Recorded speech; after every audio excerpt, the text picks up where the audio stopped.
பூனை என்ற வார்த்தை பைபிளில் இல்லை, அதற்காக பூனை இல்லை என்று நாம் சொல்லிவிட முடியாது. ஓகே. திருத்துவம் என்ற வார்த்தை பைபிளில் இல்லை. திருத்துவம் என்பது உண்மை. பிதா, குமாரன், பரிசுத்த ஆவியானவர் ஒரே கர்த்தர் 3 ஆழ்த்துவங்களாக செயலாற்றுகிறார். Okay bye, God bless you. பூனை என்ற வார்த்தை பைபிளில் இல்லை, அதற்காக பூனை இல்லை என்று நாம் சொல்லிவிட முடியாது. ஓகே. திருத்துவம் என்ற வார்த்தை பைபிளில் இல்லை. திருத்துவம் என்பது உண்மை. பிதா, குமாரன், பரிசுத்த ஆவியானவர் ஒரே கர்த்தர் 3 ஆழ்த்துவங்களாக செயலாற்றுகிறார். Okay bye, God bless you. Don't even need to talk. பேசுறது கூட இல்ல. Just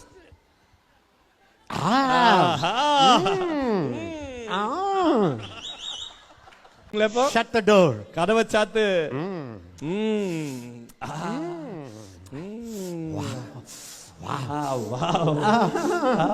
He's feeling me. அவர் நிரப்புகிறார். Finger. என்னோட சரீரம் எல்லாம் பாய்கிறாரா? Wow, sweet. இனிமையான பிரசன்னம். Wow, you're filling my eyes. Wow.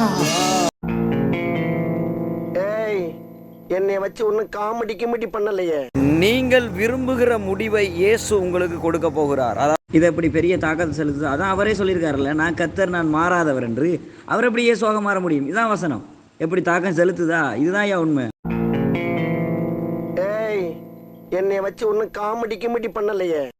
பூனை என்ற வார்த்தை பைபிளில் இல்லை, அதற்காக பூனை இல்லை என்று நாம் சொல்லிவிட முடியாது. ஓகே. திருத்துவம் என்ற வார்த்தை பைபிளில் இல்லை. திருத்துவம் என்பது உண்மை. பிதா, குமாரன், பரிசுத்த ஆவியானவர் ஒரே கர்த்தர் 3 ஆழ்த்துவங்களாக செயலாற்றுகிறார். Okay bye, God bless you. இதை எப்படி பெரிய தாக்கத்தை செலுத்துது. அதான் அவரே சொல்லியிருக்காருல்ல, நான் கர்த்தர், நான் மாறாதவர் என்று. அவர் எப்படி இயேசுவாக மாற முடியும்? இதான் வசனம்.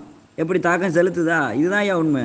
நான் சொன்னதை எழுதினீர்கள் என்றால் அது ஒரு வசனாதாரமாய் போய்விடும். நான் சொல்வதை எழுதுங்கள். அப்போஸ்தலன் பவுல் சொன்னதை எழுதினார்கள், நான் சொல்வதையும் எழுதுங்கள்.